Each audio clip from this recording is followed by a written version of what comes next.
Hello, I'm Maria Hall Brown. Welcome to Protest and Promise. It's an opportunity for young Angelenos to actually get some information from civic leaders about issues that are important to them. Today we're going to be talking all about elections. We blink and it'll be time for elections, so I know there are a lot of questions about how we can participate and how important youth voices are in this very important election year. So first I'd like to introduce our wonderful panel of youth. When I say your name, just give us a little wave. Angelina, nice to see you. Andrea. Hello. Oliver. Jewel. Evan. And down in the corner we have Sean. And we're delighted to be joined by two wonderful people who have come to give us a lot of great information. I'd like to welcome Holly Wolcott, who is the city clerk for the city of Los Angeles, as well as Sara Gonzalez, who's the project coordinator also working in the city clerk's office. Thank you all for joining us today.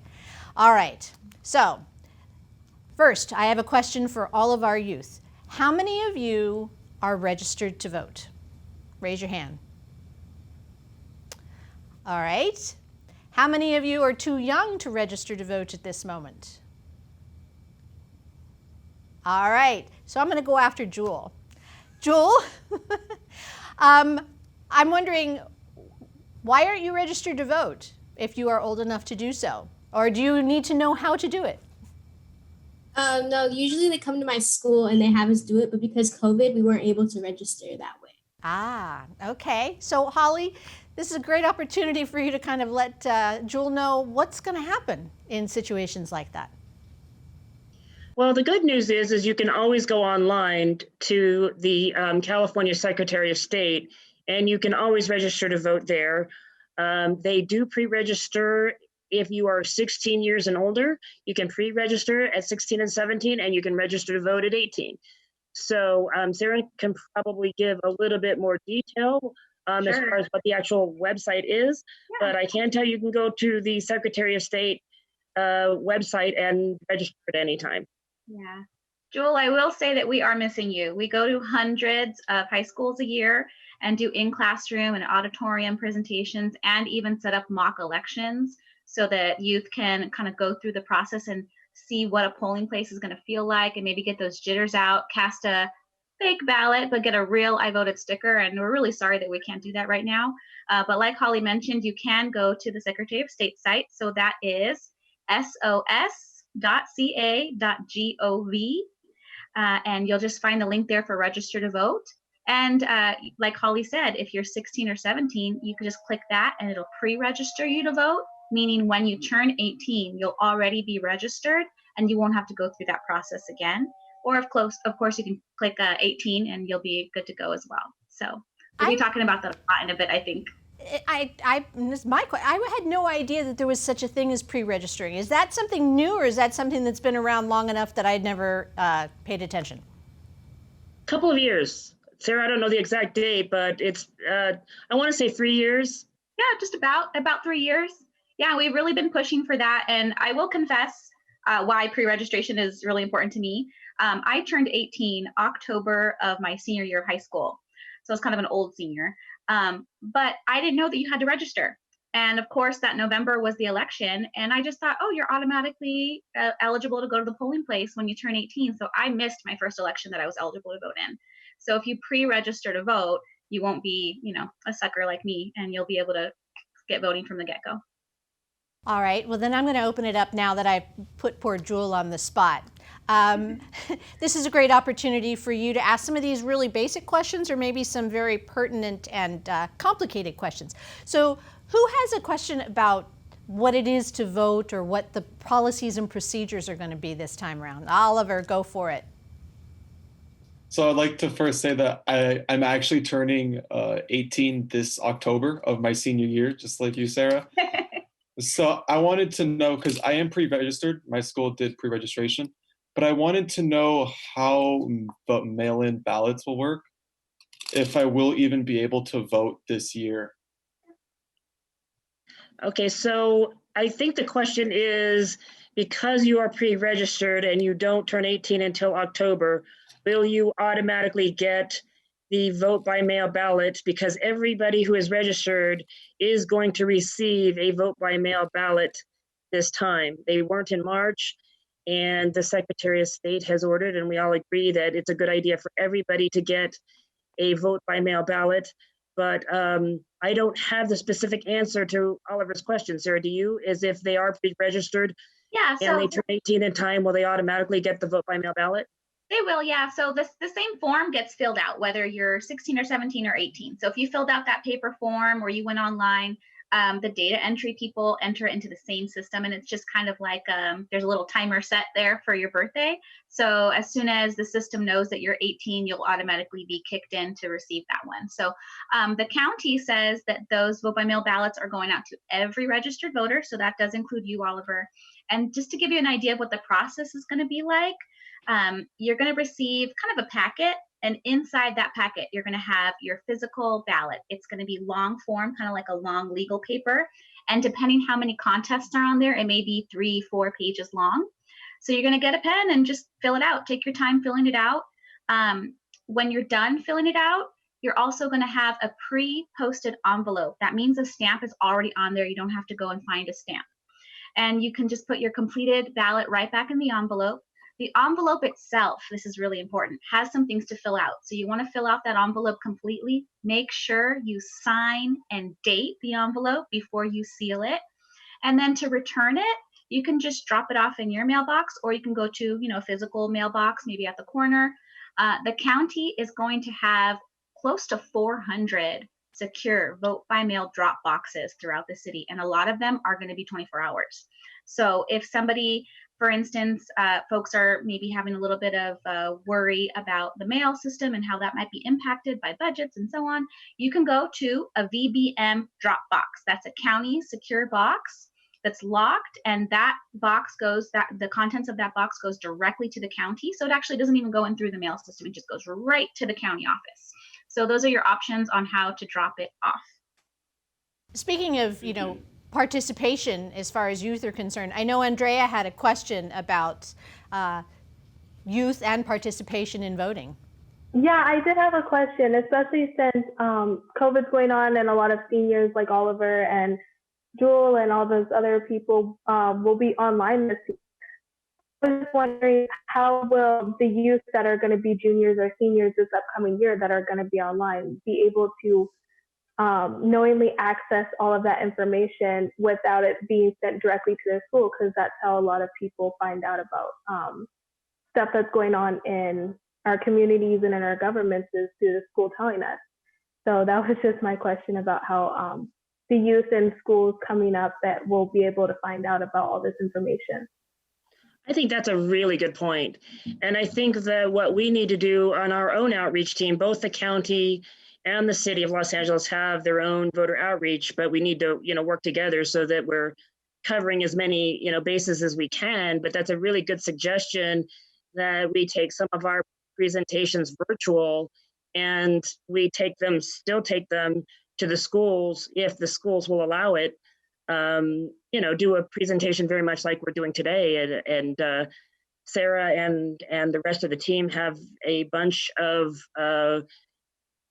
videos and other type of graphics that can help with this process. Sarah, do you have anything that you'd like to add to that?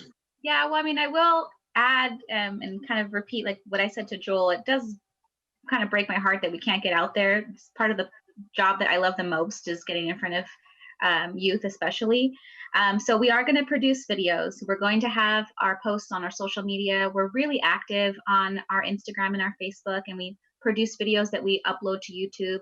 So just like we've been doing the last few weeks, whether it was giving advice on how to stay safe during COVID, or other things that you've been sharing that really mean a lot to you, that's something that you can do and feel empowered to do, is to just share those things forward.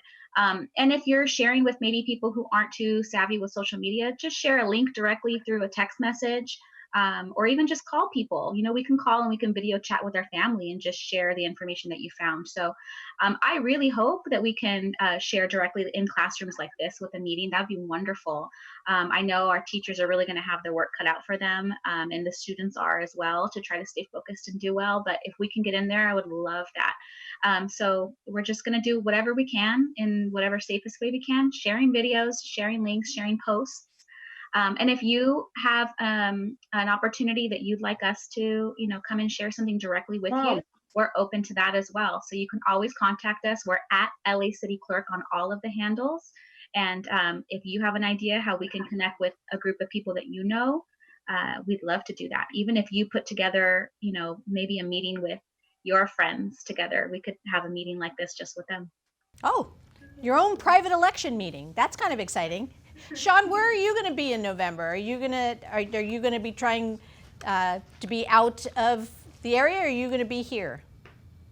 No, I'll be in the city. Okay, Yeah. So what are some of the priorities for you this election in terms of making sure that your voice is heard? Well, I want to be sure that I understand the mail-in ballot system. I know there's a lot of controversy about it nationally, and I've obviously been hearing a lot about it in the news, but not a lot of factual information for how to vote as a resident of the city, or as a resident of California, even, these sort of things for November. Okay, well, so one of the things that I can say on that is that you're very wise to question everything that you hear out there. Each state has its own set of rules. And one of the great things about California is that we prepay the postage, because I even myself seen some memes going back and forth about, making sure you have enough stamps. Well, if you do choose to vote by mail, there's a couple things. One is that the postage is prepaid. So you can just fill out the envelope, as Sara was describing earlier, and drop it into a mailbox or one of the drop boxes. But the key thing is you can also track your ballot.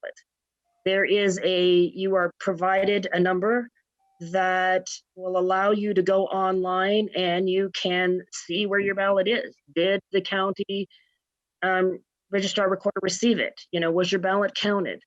And it doesn't tie back to you. You're still anonymous as far as anybody's concerned. Nobody knows how you voted. It's just a number for you to have so that you can track your own ballot. Ballots are generally sent out about 29 days in advance of the election. And so I think it's important to read your voter information pamphlet and decide, how you want to vote on the different issues and know what the issues are. There's good information also online at the Secretary of State, or there are some nonpartisan groups that will help explain any issues that you may have questions on, or, you can always reach back out to us and we'll point you in the right direction. The city clerk is a nonpartisan office. We don't, endorse any measure or any candidate. Interesting. Angelina, is the whole idea of the election, part of what your group is concerned about? I mean, is there some sort of energy around the people in your world about this upcoming election? And what are some of their concerns in regards to making sure their voice is heard? Definitely, from my age category, who's too young to vote, we're definitely anxious to see the changes made by voters. But my family, one question that was brought up about the election is, because past elections you were allowed to hand in your ballot at a voting poll. You could fill it out at home and bring it into a voting poll. If that will still be allowed this election, if voting polls are open. Yeah, are voting polls going to be open? And if they are, how's that going to work? And can you bring your ballot with you? Yes, you can bring your ballot with you.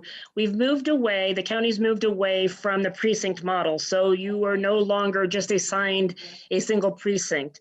Instead, there are voting centers where any registered voter can go to any voting site. Voting center is what they're called. And if you have your ballot with you, you can surrender it there. Or if you didn't bring it with you, you can still vote, because they have electronic poll books where they look up to see whether you've already voted or not. And if you have not voted, then they issue you a ballot and you go to one of the ballot marking devices and complete your ballot. As far as the safety, that's what we're all very concerned about, is making sure that there are enough voting centers open for those who want to choose to vote in person, making sure that there are safety protocols in place for social distancing. What I'm primarily concerned about are the long lines. I don't want people to have to wait. I think that would, I don't think that's safe for anybody. And I don't think that it's a pleasant experience for those who want to vote. So it's making sure we have enough people to work at the different voting centers, making sure there's social distance and cleaning protocols. And for the youth that are not eligible yet to vote, there's still a lot you can do. You can get the word out. You can do exactly what you're doing right now, and that's getting involved. And if you have the information, as Sara said earlier, you can pass it on to others who that are eligible to vote. You can help them on, where to register to vote, where to go to vote. So by arming yourself with knowledge, I think you become a tremendous resource for others. Evan, is this part of your world? Is this something you think about, or is this something you're looking at in the future? Yes. So I'm not eligible to vote, but I just turned 16, so I'm definitely going to pre-register soon. And I actually know a lot of my friends last year that were already 16 were volunteering at the poll booths at our local elections. And I'm really excited to be able to start doing that at the next election because I just became eligible to do that. Excellent. So Holly, how will that work with these voting centers with volunteers? Well, it would be through the county, but I'm going to turn that question over to Sara. Okay. Yeah, so in the past, Holly mentioned that we had a precinct model, which meant every kind of neighborhood, so to speak, or precinct would have a polling place, but now we have moved to vote centers.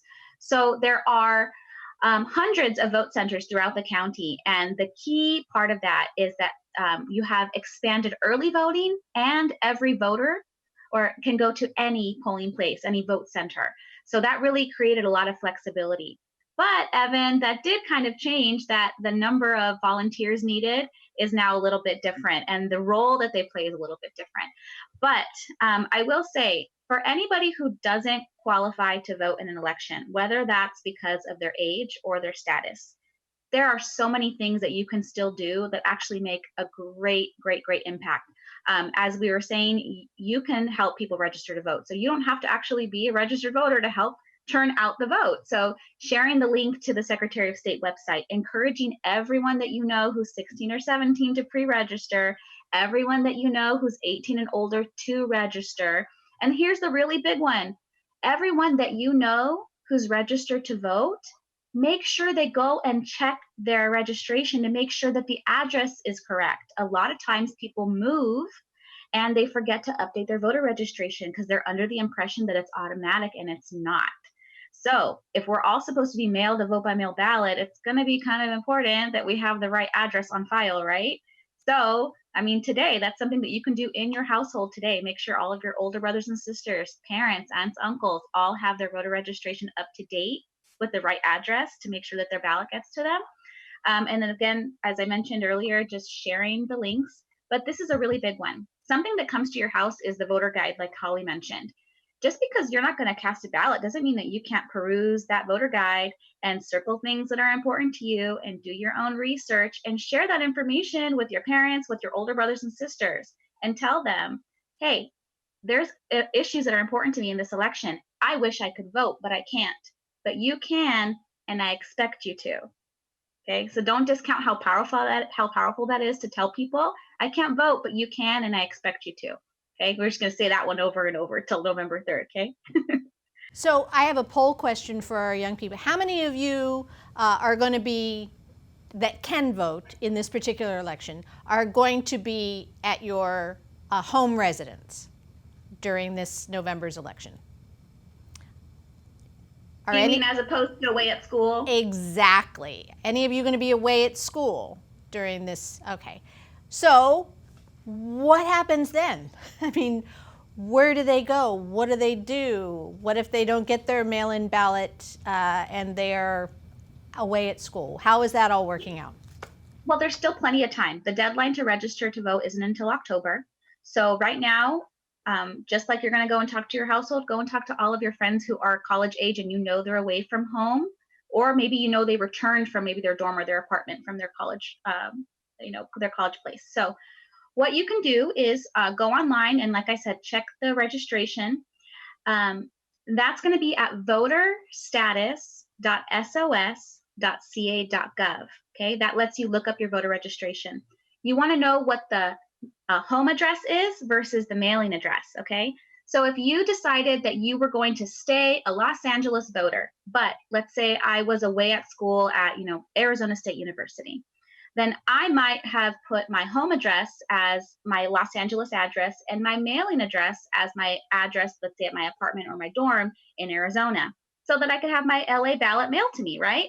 But maybe perhaps because of COVID, I've now come back home. I need to go there and update my mailing address to be my home address so that I get my ballot mailed to me here in Los Angeles. Okay, so that's what you want to do, is you want to look up voter status.sos.ca.gov and just make sure that the mailing address is the one that you want for this coming November. And what's your deadline on that? What happens if you look it up and it's like, oh my gosh, it's going to Arizona and I'm not there? Okay. That's okay. The vote by mail ballots are not being sent out yet. Okay. The deadline to register to vote is, I believe, October 19th. So you still have time, and you still have time to share that information with other people to make sure that their ballot's going to where they want it to go. Just the worst case scenario is you could always vote provisionally if you end up, say, in Sarah's scenario where you have your ballot mailed to Arizona and you end up being here, you could always go to the vote center and they would issue you a new ballot, or if something happens with your registration. Don't ever let anybody turn you away at a vote center. You have the right to vote provisionally. If you are 18 years or older, you have the right to vote. So, demand a provisional ballot in the worst case scenario. And then they just check it after the fact, right?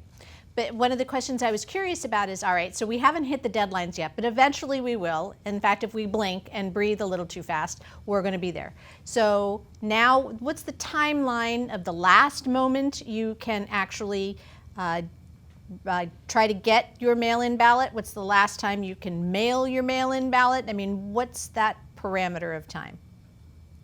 Yeah, so the ballots will start to go out probably, I think, before the deadline to register, because it will be in some waves. There's quite a lot of them to mail out. But the deadline to register and have your ballot mailed to you is October 19th. So after that, you can still vote. We have at-poll conditional voter registration and voting, meaning if you miss the deadline, you can still go to a vote center and they'll help you register to vote and vote conditionally there. Conditional voting is pretty much the same thing as provisional voting. It's similar, meaning your ballot's just going to go in an envelope. That envelope's going to go to Norwalk, and they're going to verify that you are registered before opening it and counting your ballot. And if you mail it in, though, you have to mail it in within X days of an election? 7? Yes, so your vote by mail ballot just has to be postmarked by election day and received by the county registrar's office within 17 days of the election. So, Andrea, what are some of your concerns about this year's election from a voting perspective? Obviously, we all have our concerns about policy and some of our electoral candidates, et cetera. But what are some of the things that you're worried about when it comes to actually making sure that this is a good election for everyone?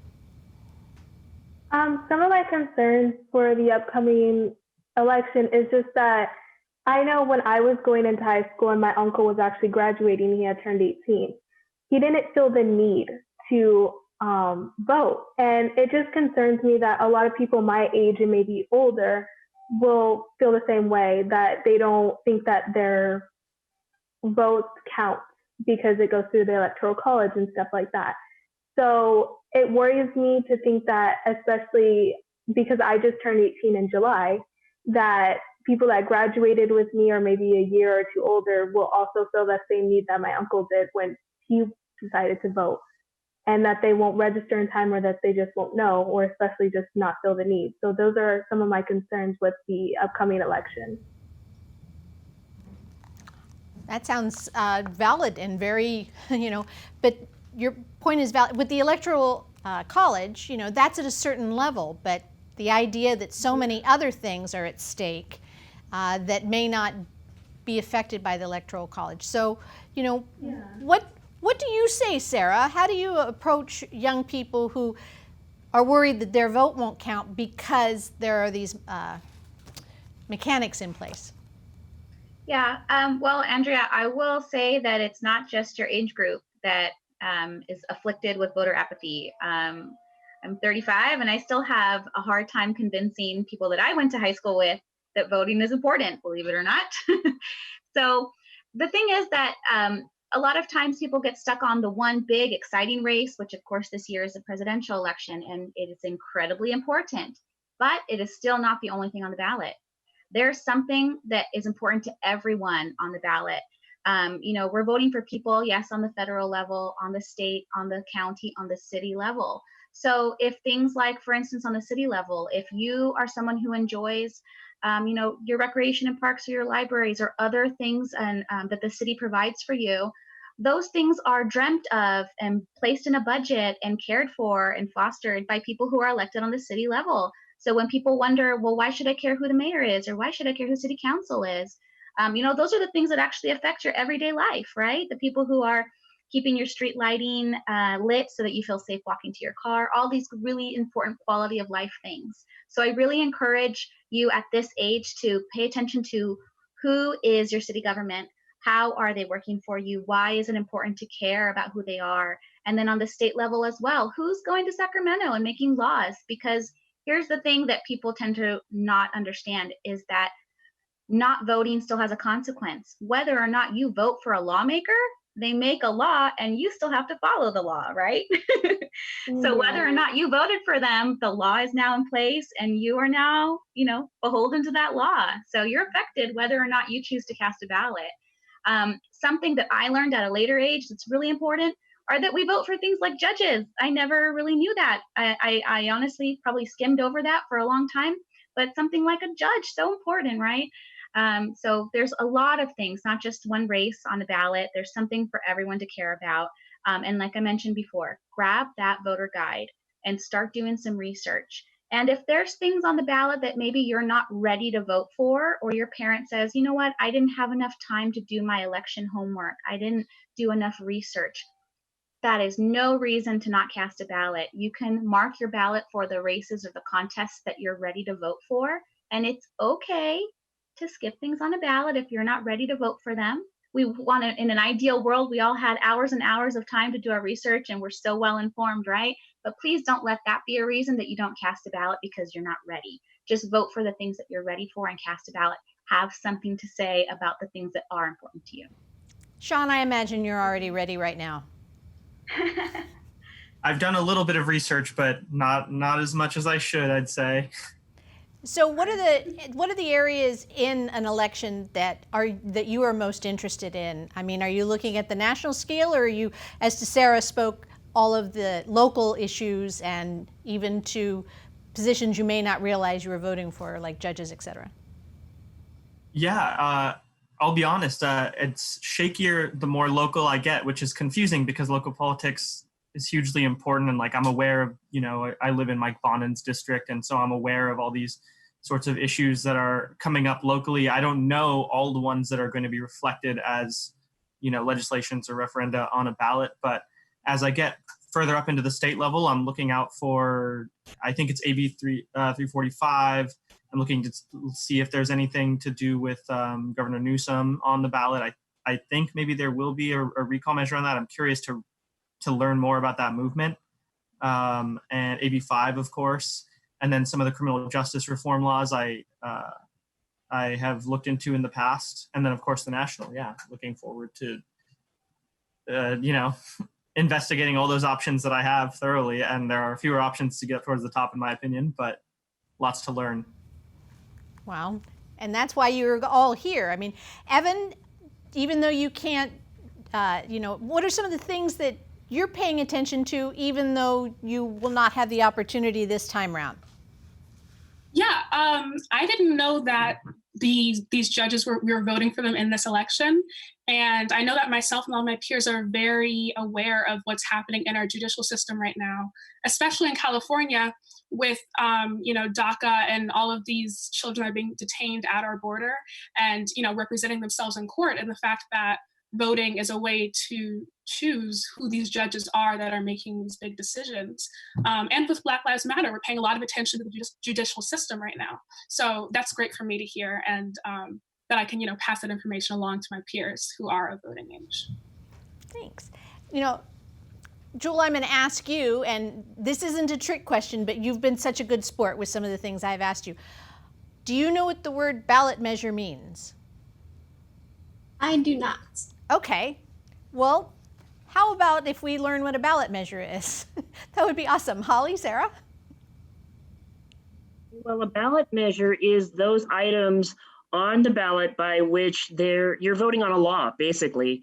And there's various tax type of measures which have to do with that you'll see. For example, the one that everybody talks about in the past was Prop 13. And there's a state ballot measure on this time that will ask us all whether we want to revise the decisions that were made back in the 80s. So there's various ways for a ballot measure to get on the ballot. They're a local body such as the city council or the board of supervisors can put a measure on the ballot. Then citizens can petition and have a measure put on the ballot. And that's basically, it's the question, do you want X, Y, and Z law, or do you want X, Y, and Z tax? And there's different rules for different things as far as the number required to pass. Most laws that do not have to do with taxes are you need 50% plus one of those people who vote to pass. But then there are more stringent requirements on some of the tax laws. Sarah's a much better teacher than I am, though, so That's I turn not it over true. to Sarah. Well, I suppose if I was going to try to make it really simple, I just say, ballot measurements and propositions, you want to think of it like Holly said, as proposed laws, or asking you, how do you want us to use your money? So, when we pay into taxes, they're used in a certain way, right? They're written into a budget, they're spent on something. And ideally, we want that budget to reflect what our values are, right? We want them to be spending money on things that are important to us. And even some things that don't directly affect us, like perhaps maybe we don't use a certain service, but we think that service is really important for a lot of people who do use it, for example. So you want to think of a proposition as a measure, as your government asking you permission to pass a law or to use your money. Do you want us to use your money in this way? And what's really interesting is that the groups or people who put forth these proposed things on a ballot, there's always an argument for, and then sometimes somebody will submit an argument against, and then somebody will submit a rebuttal and say they'll argue back, and they'll go back and forth. One time I was recording for our audio ballot, and I think I probably went back and forth 5 or 6 times. So there was an argument, and then an argument for that one, and an argument for that one. So it's really fun to really look into it and see what do these people want to ask me? Because they're asking me my opinion on if I want to say yes or no on a law, or I want to use money this way. I saw Andrea might have a question.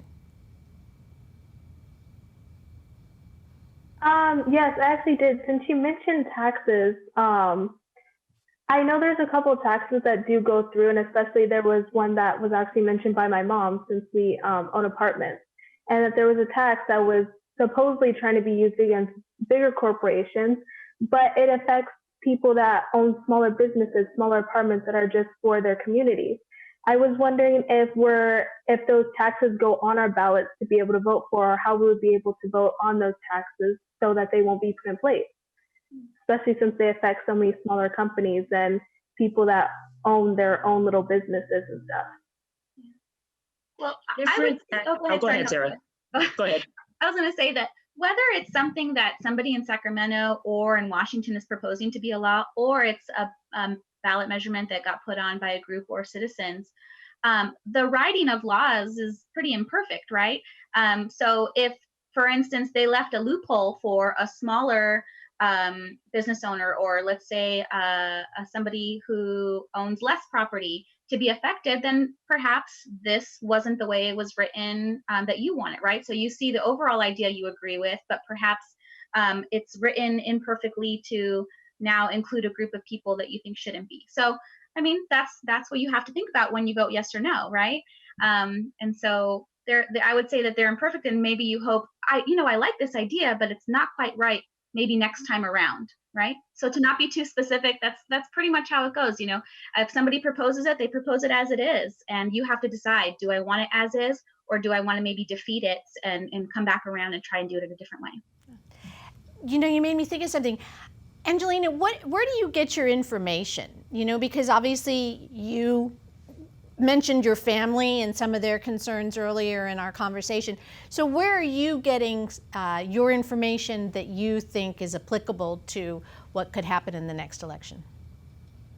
Yeah, it's definitely hard to find trustworthy, solid information from the media, especially social media. So I try to look towards reliable news, and most of it comes from my family, but I try to filter and contrast and see what they're telling me versus what I'm hearing from the news. And so that basically forms my judgments, and that's where I get my information from. Got it. Oliver, I'm wondering about you, because you seem to be pretty focused on a lot of things. So where are you looking, especially when it comes to something that's important? So I actually found a pretty cool website. Am I allowed to say? Well, I found a website. We'll just beep you if it's really bad. Yeah, it's called allsides.com, and essentially what it does is it compiles different news sources. So if it's news it literally says news from the left, the center, and the right. So you'll have your more Republican news channels, and your more Democratic, and then your more moderate. So what I'll do is I'll read an article from each side, so I can see all sides of their opinions, and then I'll pull from that what I agree with or what I believe. So it kind of gives me a bigger picture than what just reading one article will give me. So I'm going to ask then Holly and Sara, that is broad scale in terms of policy, et cetera. But when it comes to getting information about local elections and ballot measures, what's the best place for everyone to do their research so that they can feel as if they're walking into the election with an educated understanding of what it is that they're voting for? Well, first of all, I really appreciate Oliver's approach. I think that's really smart. Generally, there are no, for November at least, there are no city measures on the ballot this particular time. The county is in the process of putting a measure on, and I myself don't know what they all are, but if you go to the Secretary of State website, you can see all of the measures that are currently, or propositions that are currently qualified for the ballot, and you can start your research pretty much as Oliver described. You need to find news sources that are reliable, and organizations such as the League of Women Voters are a nonpartisan group. If you want to get just the straight information without the slant, then you want to find those nonpartisan groups that can just provide you factual information. And then, as Oliver stated, read from all sides, read different opinions, so that you can have a more informed approach. Well, speaking of, I see that Sean would like to ask something. I wanted to say I was literally looking right before this call at a website called Cal Matters, and I went to the About page, and it's listed as a nonpartisan, nonprofit journalism venture committed to explaining how California's state capital works and why it matters. And then it actually has a breakdown for the there's an article that I could probably talk about. Props to you, Californians, a preview of what's on your November ballot that just came out last month, or 2 months ago now, June 29th. But anyway, I like Cal Matters a lot because I used to have to look at it for my my internship, and I still read Cal Matters because I find that they have a lot of trusted correspondence and people talking about the California issues on a broad level, and they'll go into the local level as needed. Great. Well, I know the clerk's office, the city clerk's office, handles a lot of the neighborhood councils, et cetera, and that sort of thing. But what I would like to do is, if anyone has a question for Sara or Holly, we don't have a lot of time, but this is really your opportunity to jump in without any kind of management on my side. So does anybody have anything that they need to, oh, Jewel. So while we're talking about these websites, do you guys have any recommendations that would be good to learn about the props and the candidates? So the city, the county, and the state all produce kind of a voter guide, whether that's called voter information pamphlet or voter guide. You might have seen them come to your house, right? So even if you're not voting, maybe they came to other voters in your house. Sometimes they're like a half-page size booklet. Sometimes it's a big full-page size one. That Secretary of State one, it's like thin gray recycled paper. You know that one? Okay. Problem is, most people just throw it in the trash because we have so many things coming in during election time, right? We have all these postcards, all of these candidates and propositions are sending us information, and it kind of gets lost in the mix. So number one, I would say, be that person who catches them before they go in the trash. Be the person of your house who catches the voter guide, the sample ballot, and just collects them, even if you just have one copy, right? I get my sample ballot and I get a pen. And if there's people or things I have questions about, I kind of start marking it up. And that's kind of like where I take my notes. And like I said, some of those are going to have arguments for and against a proposition, but those arguments are submitted by the proponents or the opponents of the proposition or the measure, right? So they have, a reason that they're arguing that way. So you can take those arguments for what they are, right? Also, candidates are welcome to submit candidate statements.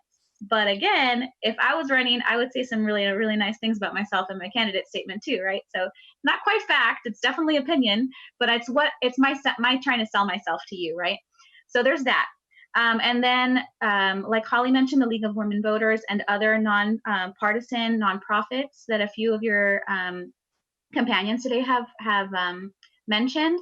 I like to listen to the radio, and I like to pick up a few different newspapers. I think as you read different sources, you kind of start to get a feel of which way they lean, and you can kind of understand this one's a little more right, this one's a little more left, and you just understand that when you go back to refer to them. One thing that really helped me back talking about judges is KPCC, the local public radio, had a interview with a lot of the people who were running for judges a few elections ago. And that really helped me because that in particular is a category that's really hard to find information about people. And so I really enjoyed listening to those interviews of those candidates for judgeships. You get to hear the tones in their voice. You get to hear, either their, passion or lack of passion about a certain question. So that really helped me out a lot. Their voter guide, I think, is called, I'm not sure what it's called, but KPCC, Voter Game Plan. That's what they called it. KPCC Voter Game Plan. That one helped me out a lot. What would you offer our wonderful guests as your parting words? Well, just thank you. Thank you for being involved. Thank you for caring. Continue to do that. If you have any questions, all of our email addresses are firstname.lastname@lacity.org. So we're happy to help. But we really applaud that you guys are out in your communities and that you care and that you have these questions. So thank you for being here. Well, thank you, and thank you all. And I'm sure we'll talk a lot more elections because we got a little bit of time before it actually happens, but this is a great foundation to get things rocking. So I look forward to seeing you all again. Angelina, Andrea, Oliver, Jewel, Evan, Sean, and of course our wonderful guests, Holly and Sara. Thank you all so much. Thank you. And that's a wrap on this edition of Protest and Promise.